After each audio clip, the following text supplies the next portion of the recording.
지금 글로벌 석유화학 업계 전체가 그야말로 빙하기를 겪고 있잖아요. 공급은 넘쳐나고 수요는 줄어서 다들 힘들다는 소식뿐인데 오늘 저희가 들여다볼 자료들은 아주 흥미로운 이야기를 하고 있어요. 이 불황 속에서 거의 유일하게 견고한 실적을 내고 심지어 업계의 구조조정을 기회로 삼을 회사로 지목되는 곳이 있네요. 바로 금호석유화학입니다. 맞습니다.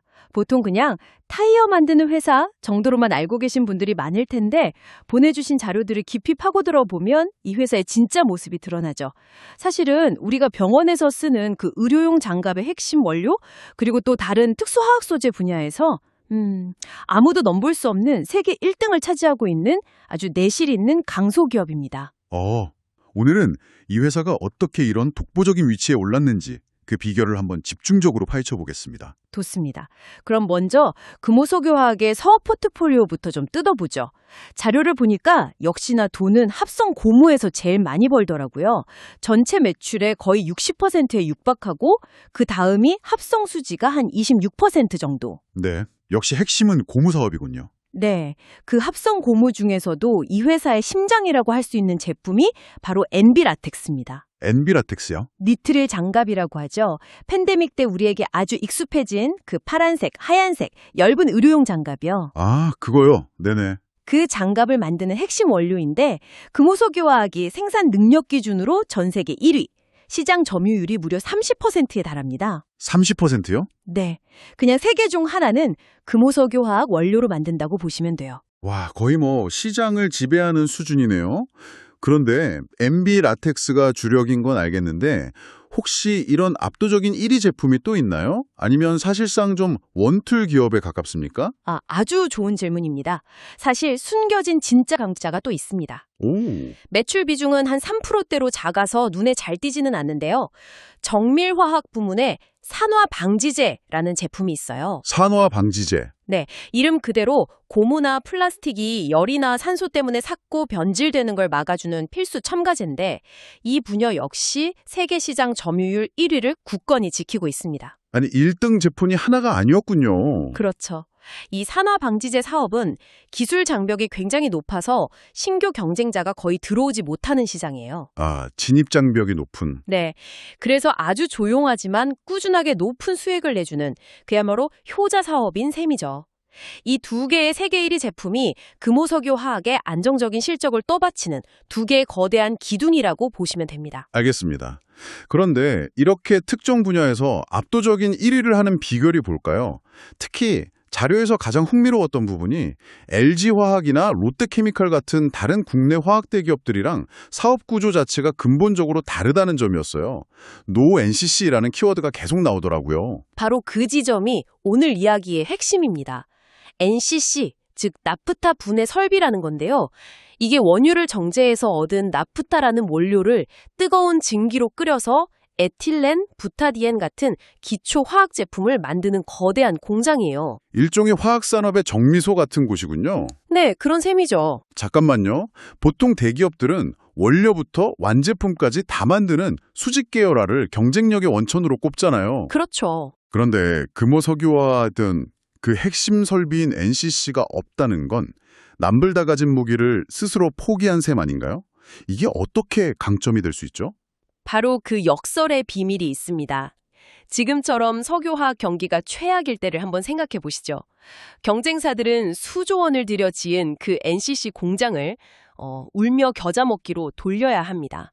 가동을 멈추는 손실이 더 크니까요. 그런데 제품은 안 팔리니 비싼 원가로 만든 재고만 계속 쌓이는 악순환에 빠지는 겁니다. 공장을 돌릴수록 손해가 나는 구조가 되는 거군요. 그렇죠. 반면 금호석유화학은 어떻겠습니까? NCC가 없으니 고정비 부담이 훨씬 적고요. 핵심 원료인 부타디엔을 그냥 시장에서 가장 싼 값에 사오면 그만입니다.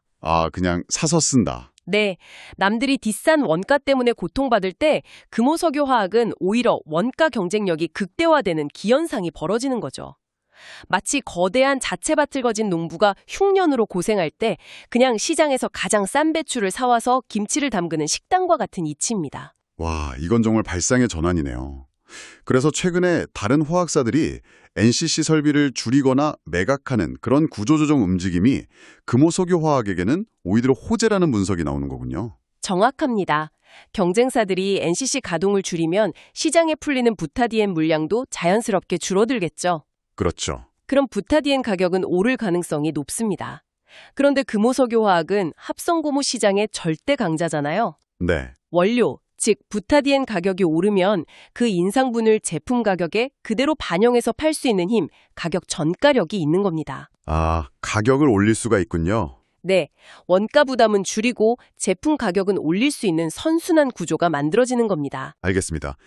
이 노 NCC 전략 덕분에 지금의 불황을 오히려 기회로 만드는 방어력은 정말 탄탄해 보이네요. 하지만 언제까지나 방어만 할 수는 없겠죠. 미래를 위한 공격용 무기, 그러니까 새로운 성장 동력은 무엇을 준비하고 있나요? 네, 자료들을 보면 전기차 소재와 친환경이라는 두 개의 축이 아주 명확합니다. 그중에서도 가장 주목해야 할 것이 바로 탄소 나노튜브, 줄여서 CNT입니다. CNT, 저도 들어봤습니다. 뭔가 꿈의 신소재 같은 느낌인데 정확히 어떤 건가요? 쉽게 말해서요, 탄소 원자들이 벌집 모양으로 연결돼서 아주 미세한 튜브 형태를 이룬 소재인데요. 전기 전도성은 구리보다 훨씬 뛰어나고 강도는 강철의 100배에 달하는 그야말로 현존하는 가장 완벽한 신소재 중 하나로 꼽힙니다. 와... 이게 전기차 배터리의 성능을 획기적으로 개선하는 핵심 소재 도전제로 사용됩니다. 도전제라면 배터리 안에서 양극재와 음극재 사이에 전자가 원활하게 이동하도록 돕는 길을 터주는 역할이죠. 맞습니다. 기존에는 카본블랙이라는 소재를 썼는데 CNT를 쓰면 훨씬 적은 양으로도 더 뛰어난 성능을 낼 수 있어요. 그러면 도전제가 차지하던 공간이 줄어들고 그 빈자리에 배터리 용량을 결정하는 양극재를 더 채워 넣을 수 있게 됩니다. 아, 그러니까 CNT라는 신소재가 단순히 배터리 부품 하나를 바꾸는 게 아니라 전기차의 주행거리를 늘리고 충전 시간을 줄이는 게임 체인저가 될 수도 있다는 말씀이시군요. 바로 그 점 때문에 시장이 주목하는 겁니다. 이건 정말 엄청난데요. 금호석유화학은 이니 이 CNT 생산 능력을 기존 연 120톤에서 360톤으로 3배나 늘리면서 폭발적인 시장 성장에 대비하고 있습니다. 여기에 전기차용 고성능 타이어 고무 SSBR이나 차체 무게를 줄여주는 엔지니어링 플라스틱 EP 사업도 꾸준히 확장하고 있고요. 친환경 쪽은 어떤가요? 요즘 ESG 경영이 워낙 중요하니까요. 폐플라스틱을 화학적으로 분해해서 새 것과 똑같은 원료로 되돌리는 RSM 기술이 상용화를 앞두고 있습니다. RSM이요? 네, 재활용 스틸앤 모노머인데요. 이건 단순히 플라스틱을 녹여서 재활용하는 물리적 방식과는 차원이 다른 기술입니다. 탄소 배출을 획기적으로 줄일 수 있어서 미래 가치가 아주 높다고 평가받죠. 본업의 경쟁력도 탄탄하고 미래 준비도 착실히 하고 있군요. 이런 내용들이 실제 숫자로도 증명되는지 궁금한데요. 실적은 어떻습니까? 네, 자료에 나온 2025년 3분기까지의 누적 실적을 보면 이 회사가 얼마나 어려운 시기를 잘 버텨냈는지 알 수 있습니다. 매출액은 전년과 거의 비슷한 수준을 유지했는데 더 중요한 영업이익은 오히려 2.8% 증가했습니다. 이익이 오히려 늘었다고요? 다른 화학사들은 실적이 다 급감했는데? 네, 놀라운 성과죠.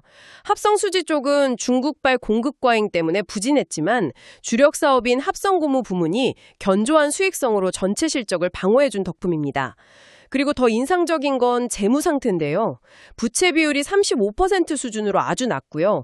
고간에 쌓아둔 현금성 자산은 크게 늘어서 재무적으로 굉장히 튼튼합니다. 아, 실탄을 두둑이 쌓아둔 셈이군요. 그렇죠. 불황기에 언제든 기회를 잡을 수 있는 거죠. 10% 성장하는데 영업이익은 무려 40%에서 50%나 급증할 거라고 예측하더군요.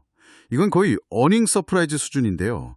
이렇게 자신하는 근거가 뭔가요? 크게 3가지 이유를 꼽을 수 있습니다. 네. 첫 번째는 앞서 말씀드린 효자 제품 NB 라텍스 업황의 완벽한 부활입니다. 팬데믹 이후에 한 2, 3년간 공급 과잉으로 힘들었는데 이제 구조조정이 끝나면서 상황이 역전되고 있어요. 아, 네. 네, 일본 제용 같은 경쟁사들은 설비를 폐쇄하고 있는데 위생과 안전에 대한 인식 변화로 장갑 수요는 꾸준히 늘고 있거든요.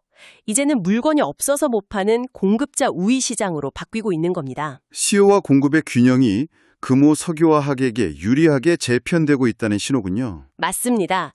세계 1위 장갑 회사인 탑글러브의 공장 가동률이 최근 58%에서 73%까지 치솟은 것이 그 명백한 증거죠. 아, 가동률이 올랐군요. 두 번째 이유는 지난 몇 년간 꾸준히 투자했던 증설 설비 효과가 올해부터 본격적으로 나타난다는 겁니다.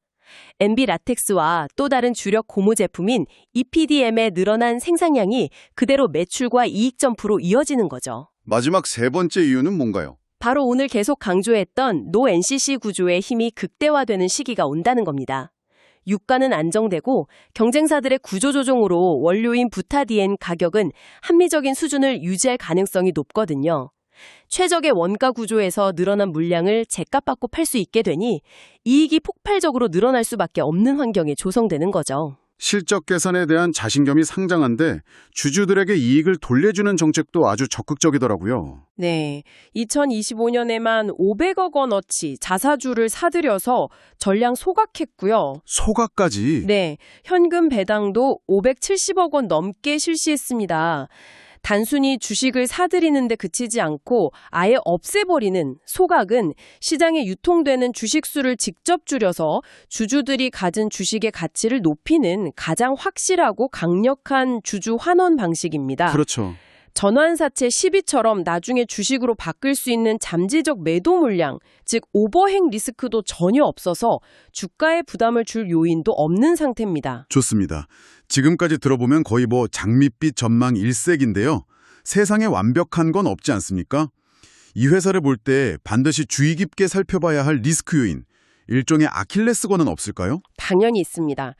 가장 큰 변수는 단연 환율입니다. 환율이요? 전체 매출의 70에서 80%가 수출에서 나오기 때문에 원화 가치가 오르는 원화 강세 현상이 나타나면 좀 치명적일 수 있습니다. 예를 들어 1달러에 1,300원을 받다가 1,200원을 받게 되면 똑같은 1달러어치를 팔아도 원화로 환산한 매출과 이익이 10% 가까이 줄어드는 셈이죠.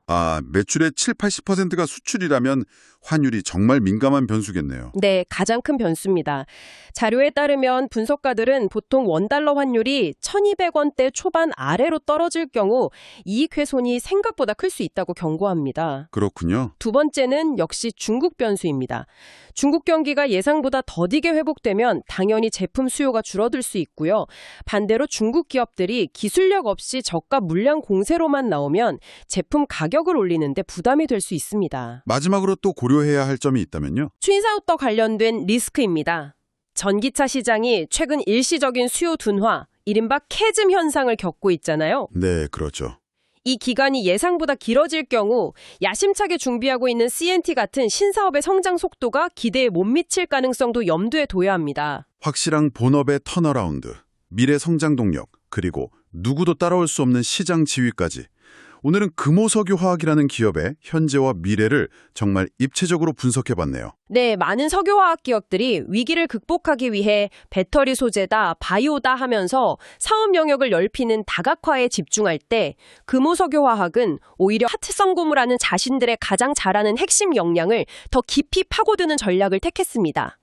지금과 같은 거대한 산업 구조조정 국면은 어쩌면 여러 분야에 걸쳐 이것저것 잘하는 많은 플레이어보다 한 분야에서 누구도 대체할 수 없는 자신만의 성을 쌓은 깊이의 전문가가 생존에 더 유리할 수 있다는 점을 보여주는 것 같습니다. 우리의 커리어나 투자의 관점에서 장기적으로 더 현명한 전략은 과연 넓이일까? 아니면 깊이일까? 한 번쯤 생각해 볼 만한 질문을 던져주는 기업이네요.